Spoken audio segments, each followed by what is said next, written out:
Welcome to Britain's busiest steam railway. Winding its way through some of England's most stunning scenery, this is the North Yorkshire Moors Railway. The sun's shining, the birds are singing, and the train's on time. Each year, 500,000 people flock here to journey back to the golden age of steam. I'm so excited because I'm on a steam train. In this series, we get the inside track from the people who keep the railway running. There's engine shed manager Piglet. There's some sprinklings of soot in it, just to add to the flavour. Boss Chris. Did anybody ever refer to me as the fat controller? Dining manager Jill. I need to wear my glasses because I can't see anything. And everyone's favourite ticket inspector, Bertie Blower. I want people to come here and have a lovely time. This time, the railway is rolling out the red carpet for steam engine royalty. Very excited. It's a good curtain raiser to say, hello, we're awake and we're alive again. But will their star attraction be too big for the railway? There's a bridge that's quite low. It will be a disaster if it doesn't fit. Things get hot under the collar in the Pullman dining kitchen. It's a new menu, 10 different sauces to make, and our boiler's not working very well. So jump on board and hold tight. It's going to be quite a ride.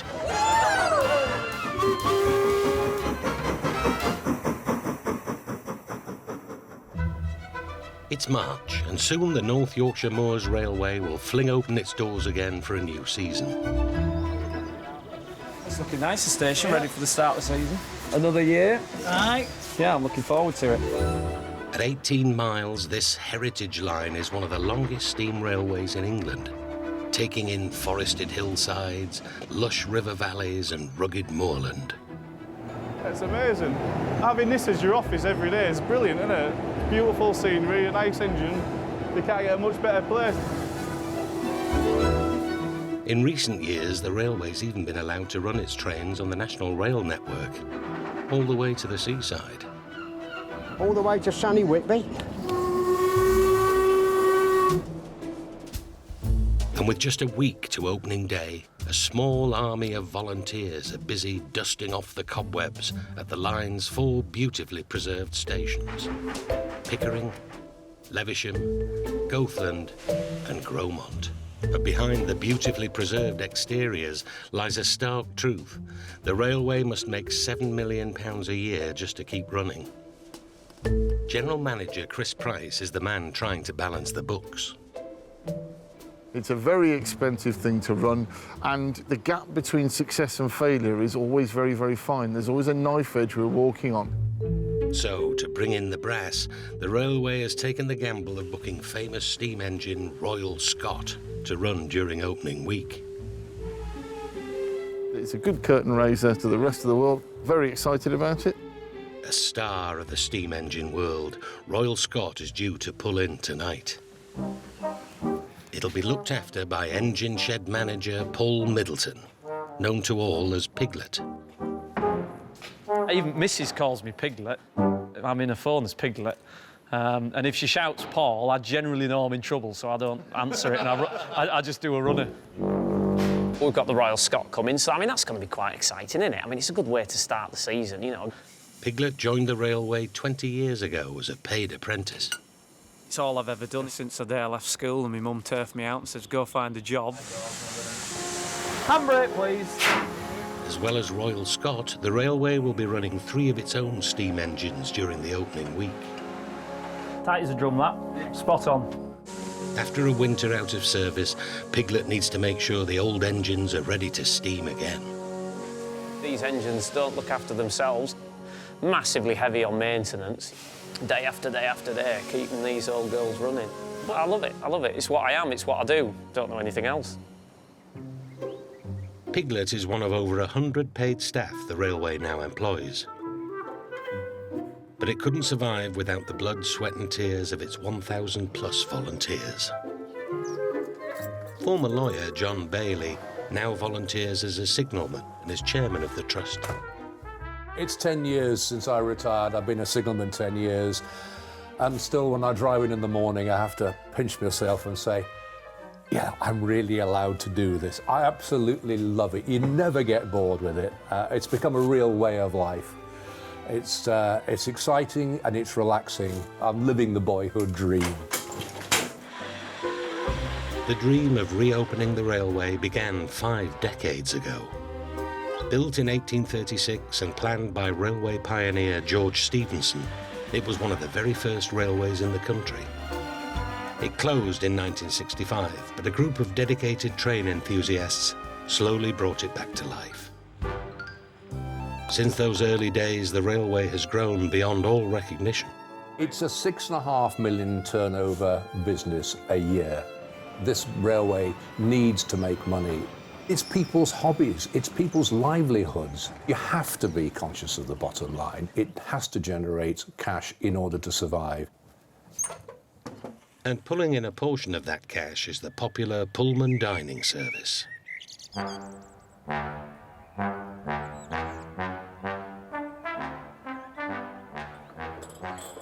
Dining manager Jill Brown is getting ready for the new season. She's busy prepping her tiny onboard kitchen. That's the last box. Oh. Right. Well, I've been on the train about 15 years, and as long as I can remember, this crockery set has been with us.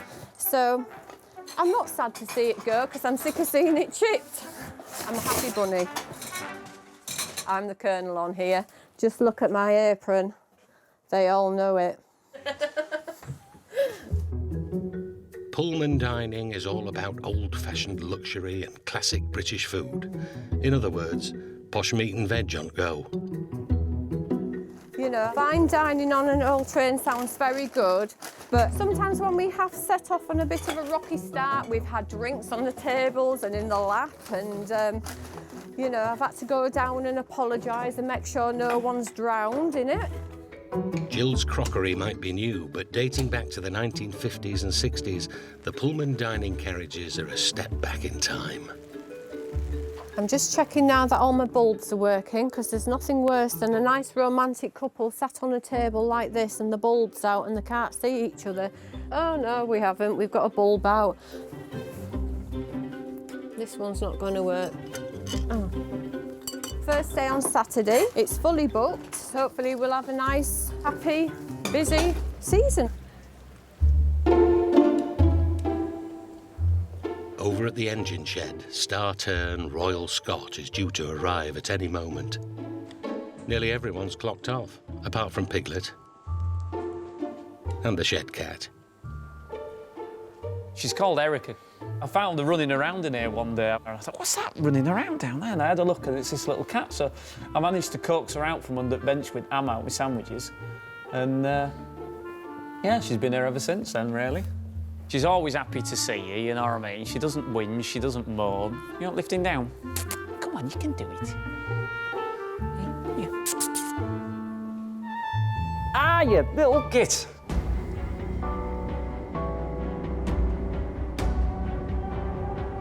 Royal Scot is coming from its London base on 230 miles of mainline rail. It's a long journey for a steam engine that's 90 years old. But to Piglet's relief, Royal Scot rolls majestically out of the darkness. Right, here we are then. One Royal Scot. It's made it. That's an absolute relief. All I've been wanting all day is this moment. Yeah, it looks fabulous. It's a bit of a powerful beast, is this one. OK, John, so forwards. Just calling the engine towards me with this hand signal. And stop there. Marvellous. Thank you very much, John. That's brilliant. The famous engine has even brought the big boss, Chris, down to the engine shed.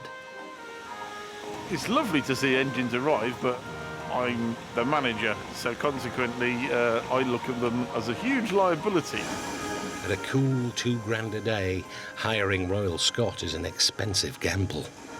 Steam engines are beautiful things, but very, very, very expensive. But at the same time, not many people get the opportunity to look at something like this and think this is what they do for a living. So you have to come out now and again and look at it just to make you happy. It's like Close Encounters of the Third Kind.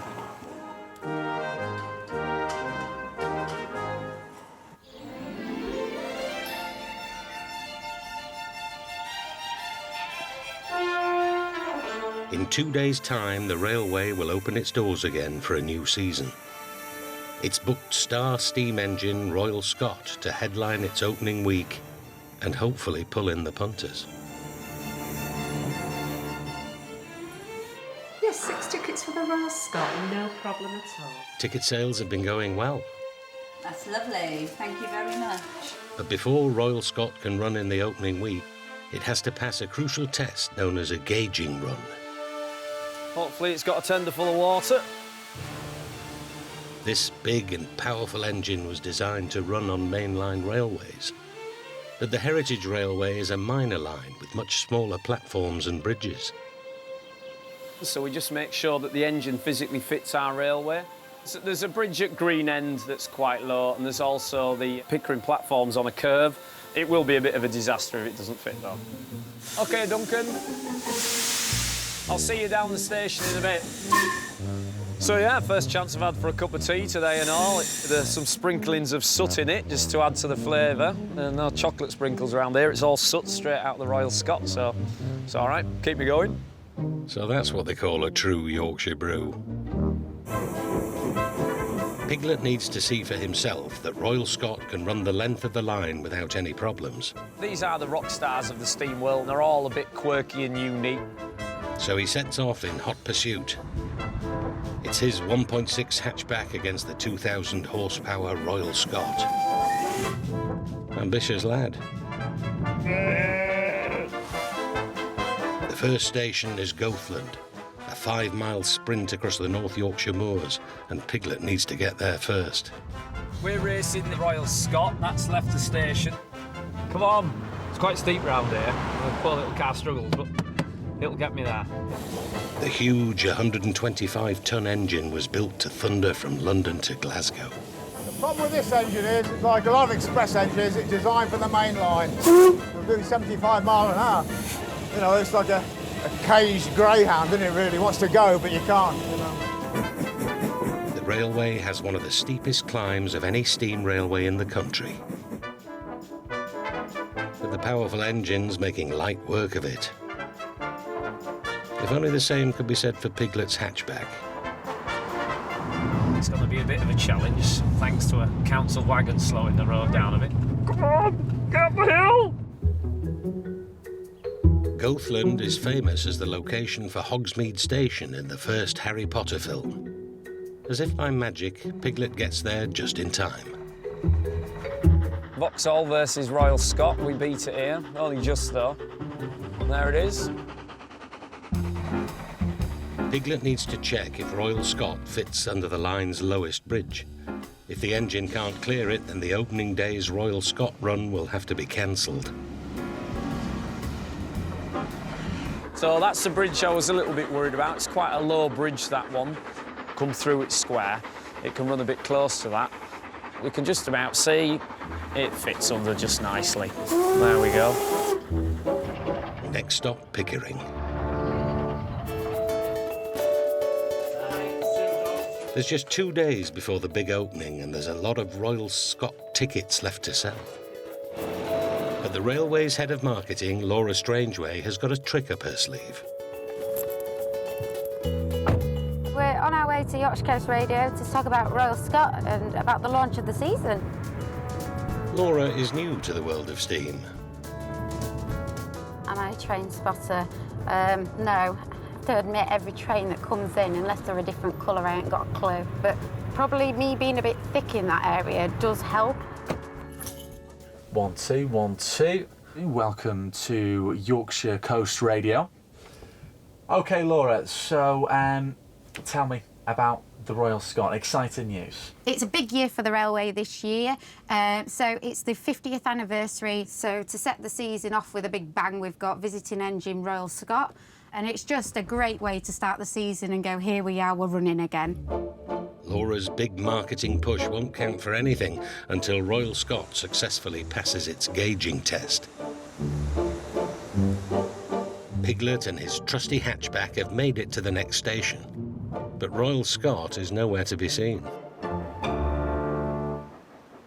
We've arrived at Pickering. We're just going to cross over the railway here. Can't see Royal Scot anywhere.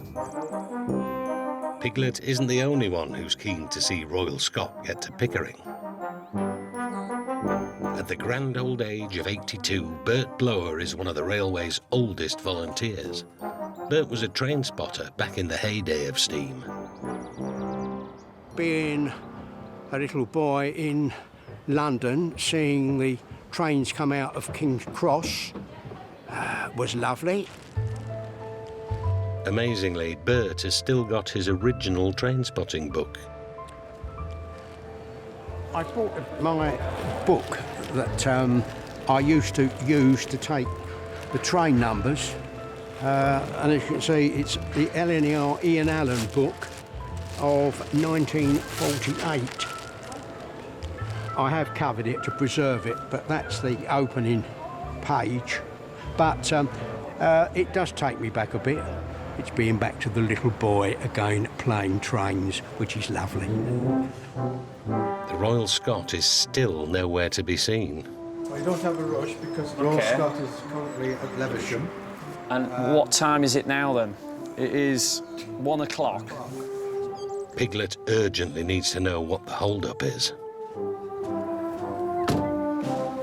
If anyone's likely to know, it's a signalman. Right, so this is Newbridge signal box. As you see, we've been digging the track up. Yeah. Yep.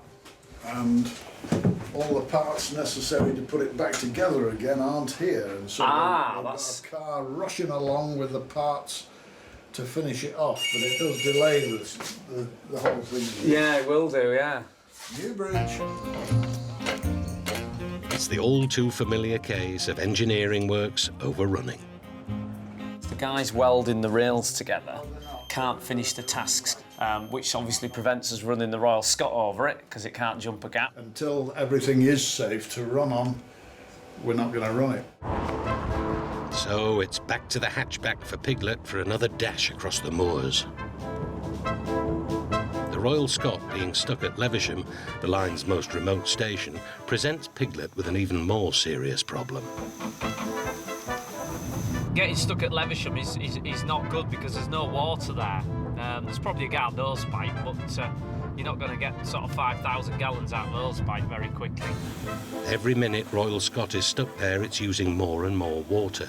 It's like a kettle boiling dry. And I have had it before where our engines have been stranded there and stuck without water. There's nothing you can do, you know, it's game over when you get to that stage. The track repairs are due to be completed by 4 o'clock.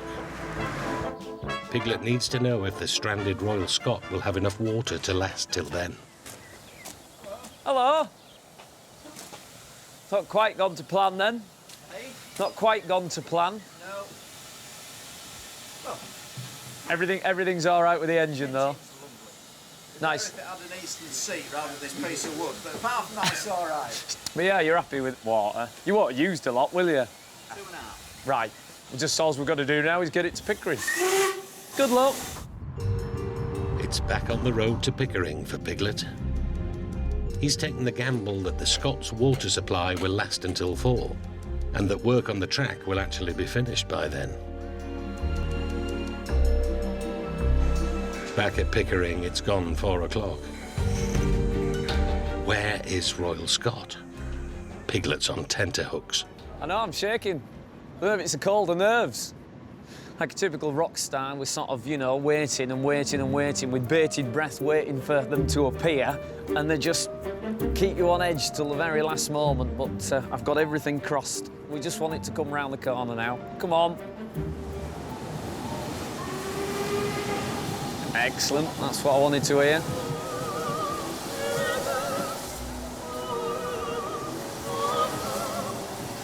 And here it is, very, very carefully through Pickering platform. This is what I've been waiting to see all day. Will the engine fit? Tightest bit's just here, apparently, so... Now you see the cylinder gets fairly close to the platform edge there. There's enough clearance there for me. The engine is gauged for Pickering, so that's brilliant news. It's gone everywhere it's going to go on the railway. Despite the fact we're about 4 hours behind, we've made it. Royal Scot has passed the gauging run, But without carriages to put the paying public in, the railway won't make any money from its visit. The carriages the Scot will pull are the railway's own, but this will be the first time one of them's been used in years. Yeah, if you want to varnish it all now, it'll be dry, won't it, by tonight? Kieran Murray is in charge of the railway's rolling stock. First thing we're doing today is we're taking the coaching stock for the Royal Scot train and we're giving it a test run. It's our only chance today to try it out. The pressure's up here. 28-year-old Kieran was once a young tearaway. Joining the railway at the age of 13 has been the making of him. I wasn't into school at all. The education system didn't work for me. I was hands-on, so I never had no qualifications. At 16-year-old, the railway offered me an apprenticeship as a carriage fitter, so now I'm in charge of all the carriage fleet on the railway. Testing the carriage involves taking it at speed up the line to make sure the chassis and brakes are working properly.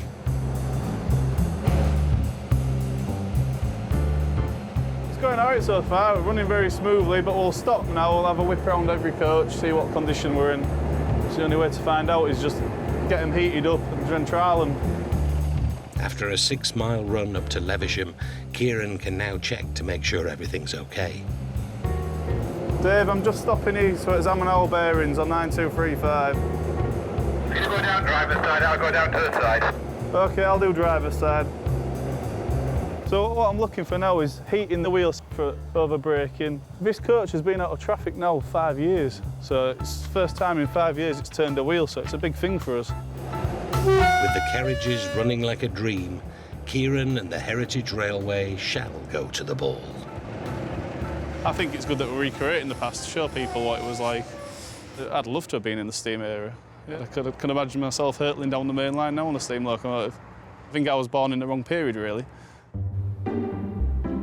Gauging run completed, carriages tested, everything is now set for tomorrow's grand opening. There's just time for a last-minute press call. This is a chance to engage with the PR, to basically get the railway out there to the wider audience. Head of Marketing Laura's doing her best to talk the event up. This must be a big attraction for families to come and visit the Moors Railway. I mean, it's such a great atmosphere. You work here and there's just such a sense of pride. Royal Scot makes its grand entrance.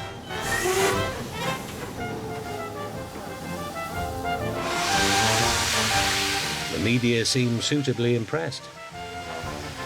Chris, what's the significance of this locomotive's visit to the North Yorkshire Moors Railway? It's just this way of starting our 50th year. It's a celebrity locomotive, and as such, it just draws people in, which is fantastic.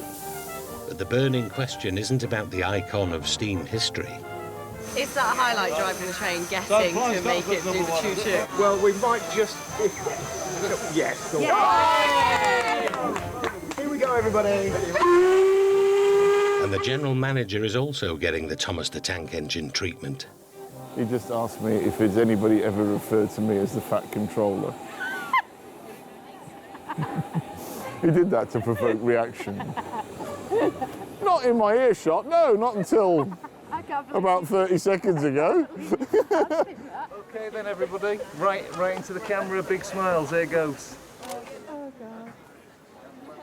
Tomorrow is the opening day of the seasons. It's going to be a fingers crossed day, but it's going to be a very big day.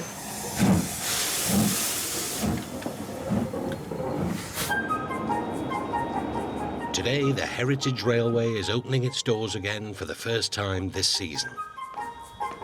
It's time to welcome back the public. The railway has hired celebrity steam engine Royal Scot to bring in the crowds. Veteran driver Terry Newman has been given the honour of taking the Scot on its first passenger run. There's always that bit of pressure being the first one, because there's a little bit of unknown in this. But I mean, on a beautiful sunny morning like this in North Yorkshire, what more can you want? Hopefully, no nasty surprises. Run number 1 is a sellout, and the platform's already filling up. So we're just about rock and roll. Rip the handbrake off, please, Adrian. Royal Scot will depart from Gromont Station, which is at the northern end of the Heritage Rail line. This is the beast, and this is what people come to see. steam engine is perhaps the nearest thing that man has made to a living being. A special event like this, there's no better time to be here, really. The sky is absolutely beautiful and we're going to have a good day, I reckon. General Manager Chris Price is also hoping for a good day. Accompanied by wife Alison, he's on his way to the opening on one of the railway's heritage diesels. Ah, you see, that's encouraging. Steam engine fishermen waiting for the Royal Scot. They're out and about. Quite early in the morning. Well, there's a few.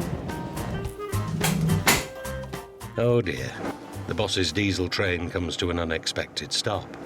I'm slightly worried about why we stood here for so long. This could be the start of our delay. It's the first night, isn't it, of the show? So things are going to go wrong. They're going to go wrong on the first night. As well as Royal Scot, the railway is running a full timetable of services. But one of the other engines that's due to leave just before Royal Scot has developed a problem. Engine shed manager Piglet is on hand with his trusty big spanner. Right, well, the Royal Scot's down the station, and they're waiting for this engine to get off shed, so I need to get the brakes done really, really quickly, because we just discovered that the brakes need adjusting. No other trains on the line can move until this engine leaves the shed, not even the bosses. The problem has caused a 20-minute delay to Royal Scot's first run, and Chris is getting worried. Got any indication on how long we're going to be stuck here, have we? Already started on the wrong foot. And what I'll do is, if I've caused a bit of a delay, once I've done this, I'll probably go and hide somewhere with Brew out the way. Just double check. Right. That's it, let's get out of there and get it gone. Brakes fixed, the engine leaves the shed, and normal service is resumed. Happy days, we're moving. Not everything always goes to plan when you try and run almost 100-year-old pieces of metal that breathe fire and steam. Gaffer Chris makes it just on time. You all right? Everything good? Ah, it's lovely to see it here. I'd be even happier if it wasn't here, but I don't think they're going to be far off going. The Scot is piped out of the station after a mere 20-minute delay. By modern-day standards, that's practically on time.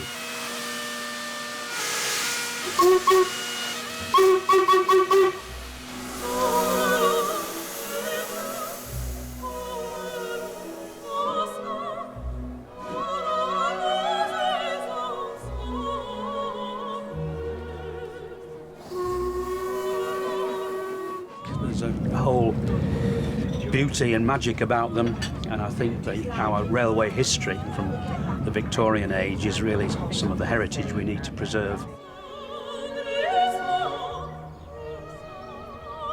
Yes, I'm a train spotter. I've got a badge to prove it, but I forgot to put it on today. Very, very happy.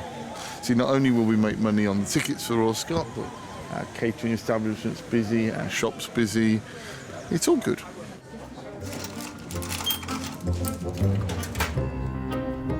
Royal Scot gracefully winds its way up through the Esk Valley.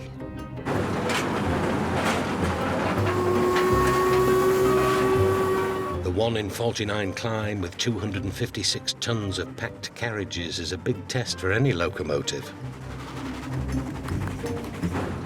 Engine driver Terry is about to find out just what the 90-year-old engine is made of. See how smooth this locomotive's running.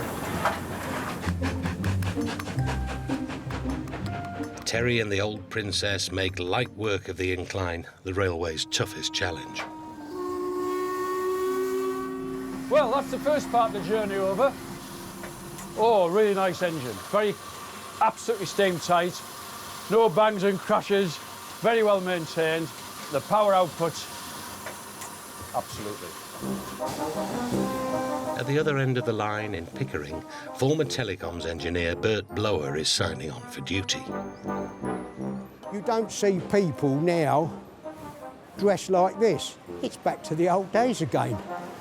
Bert doesn't just look the part, he also is the perfect gentleman.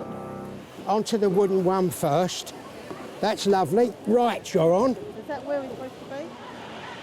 Yes. Steady. Steady. Right. I want the people to come here and have a lovely time. That's the idea of it. Even Bert's whistle is a sentimental blast from the past. It is a very special whistle to me. My father used to be a football referee, and that was his whistle. I don't want to hang the whistle up yet.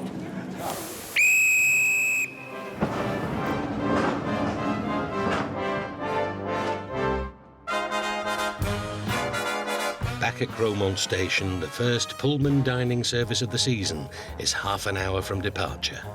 Pullman dining manager Jill is doing some last-minute checks for what's a sellout first run. Everything looks nice and, well, apart from this one. Make sure all the menus are military and standing to attention. There's nothing worse than walking on and all the napkins have flopped. We do try and get them stood to attention. There we go. Oh. The Pullman is a family affair. Head chef Sammy is Jill's daughter. She's got more than floppy napkins to worry about. We are doing a Scottish themed menu, which we haven't actually done before. So literally I've had like 10 different sauces to make. With over 400 dishes to serve in just over an hour, Sammy's cooking Scottish smoked salmon for starter, Scotch beef for main, and bread and butter pudding with, you guessed it, butterscotch. Because it's so small, it's so hot. Obviously, we're on the move all the time. And yeah, and our boiler's not working very well either, so I'm under pressure. As diners start to get on, Mum is also getting stressed. The new seating plan has changed this season from numbers to letters, and it's causing confusion. Thank you. It's going a bit slightly wrong, actually. They're bringing emails in, and it's not telling you where they're sitting. It's becoming a problem, actually, at the minute. I'm hoping it's going to get better. Royal Scot is dropping down through Newton Dale. It's on the final leg of its first run. This railway has to be the most beautiful heritage railway in Britain. When you come down on a beautiful morning like this, you can see for yourself. After an hour and 20-minute, 18-mile journey, Royal Scot reaches Pickering, the end of the line. It's been a huge success. Now we have to ease it in. Yes, a step back in time. It reminds me of my childhood. If you want a waltz, yes, by all means. Young at heart, Bert might be 82, but the average age of volunteers on the railway is a sprightly 70. Are there any passengers for the 12 o'clock train? But there is some young blood. Ticket clippers. Meet the 16-year-old Rose twins. I'm Edwards Rose, I'm the second youngest ticket inspector of the North Yorkshire Moors Railway. No, I'm Matthew Rose and I am the youngest travelling ticket inspector they've got, which makes me superior and popular. That's ruined it now. When it comes to ticket inspecting, the twins take no prisoners. The main thing is it's fare dodgers. You know, we weren't told about this, or that's too much, I'm not paying. And where we've been first class, it is £4 per person. When they're not brandishing their ticket clippers, the twins can be found loitering on station platforms. We are proper train spotters, I'd say, because we go out to all the stations. Notepad, pen, camera. The twins are fiercely competitive, even over who's the bigger train nerd. Can you tell me what this is? Royal Scot. It's Royal Scot Goth. You can just tell because it's a 3-cylinder loco. It's just got that quicker chuff. The boys have even made collecting ticket money into a competition. Go. But how much have you taken? Oh, it's hard. It was a big digit, I remember. Probably something around £2.50. Wow. £2.50 won't butter many parsnips, but with all 135 seats sold at £70 a head, the Pullman dining service is a serious earner for the railway. But for that sort of brass, punters expect a lot more than the proverbial British rail cheese sandwich. As soon as the train pulls out for its maiden run, the pressure is on for Jill, daughter Sammy and the team to get the first 2 courses served in just 20 minutes. Just need to do one last tray of chicken and then we can go to the other end. Silver service on the move is a fine art. You do need very good balance on here, yeah. Literally, like, we don't have time to stop at all. I'm absolutely boiling. And it is hard getting all them meals out one go and then people come in here and wind me up. Sammy has her days. I am the drama queen. It's stressful though. Yeah. Front of house, the new seating layout is still causing Mum Jill some confusion. Got a couple of bills that I don't know where they are at the minute to help if the road a bit better. We don't have an opal eye, so I need to go and find out who's had 3 lager shandies. Can I just ask you, are you 2 tables together? 6 of us are. 6 of you are? Just that they haven't wrote the name down, and I did actually say to them, please write your name down, otherwise all the bills get mixed up. Thank you very much, thank you. Sorted. Really, really nice. And the food was exceptional. I love sitting here and watching all the lovely scenery go by whilst having a really nice meal. What more could you want? We've had a good shift. Seating plan's gone a bit up and down. It's only day 1 of 122, so we'll get there. Had a fab day. Bye-bye. It's 7 a.m. and Mark O'Brien, head boilersmith at the railway, has been called in early for an urgent job. As you can see, dirty overall, so another dirty day. There's no point in putting a pair of clean ones on. Halfway through the railway's grand season opening, star steam engine attraction Royal Scot has developed an engine problem that's put it out of action. People travelling from all over the country coming to travel on the Scot today. We're going to do everything we can to get it back out as soon as we can. Royal Scot is fully booked. And to make matters worse, Head of Marketing Laura has organised a special VIP event for the great and good of North Yorkshire. It's a nightmare scenario. For all the days it could go wrong, it had to happen on the VIP service. Trains are unpredictable. And so when you're pre-selling tickets, this is the risk you take. It's going to be a tricky one, but hopefully people will understand. There could be tears. It's a special treat, this, isn't it? And that's just Dad. He has never seen it before yet, so he doesn't quite know what it looks like. He's a bit steam train mad, this one. A leak has been reported inside the Scots boiler.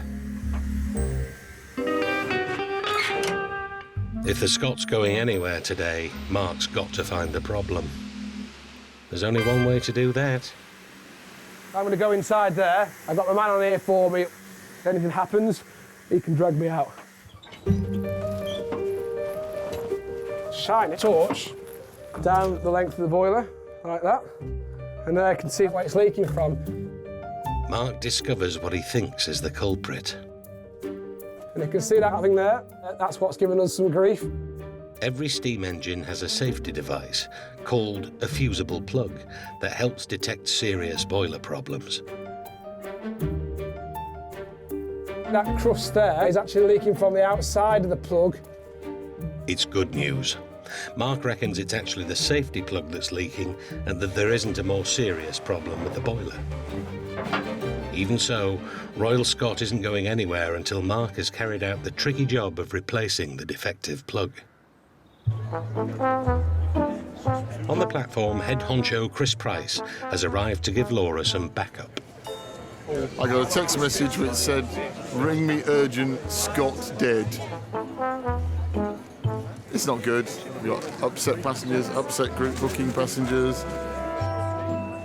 It's not just the public who are disappointed. Steam engine crews have travelled from all over the country for the rare chance to drive the magnificent machine. I've come from the other side of Pullman to be on here, to be on the Scot. I'm nearly in tears. While Chris and Laura deal with the VIPs, at the engine shed, Mark has now got to replace the faulty safety plug. It's nice knowing you all. To replace the plug, Mark has to unscrew the old one, which will release a jet of hot water and steam.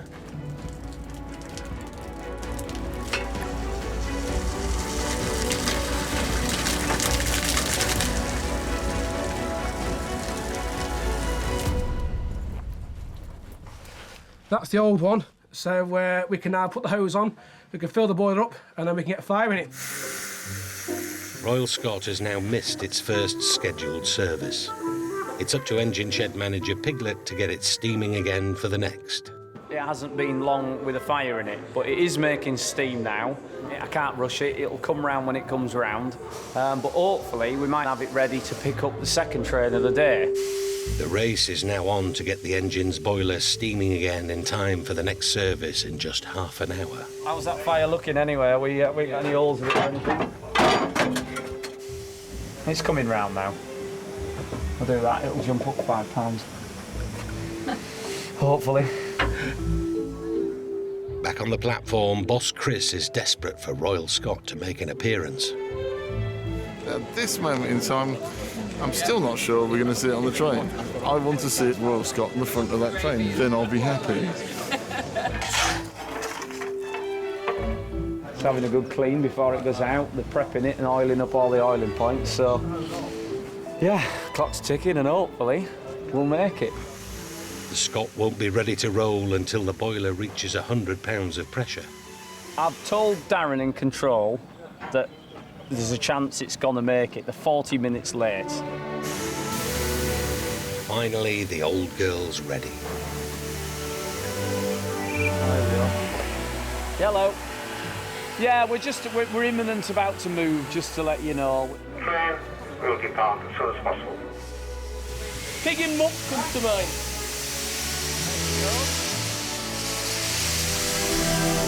Slowly, very slowly, the huge wheels of the old engine begin to turn again. We're going! There it is, off shed. Well done, Mark. It's gone. Marvellous. Right, I'm going to go have a cup of tea. Yeah, likewise. See you later. There's relief and joy on the platform. And the VIPs get their royal ride. And I have to say, the lads that pulled the rabbit out of the hat.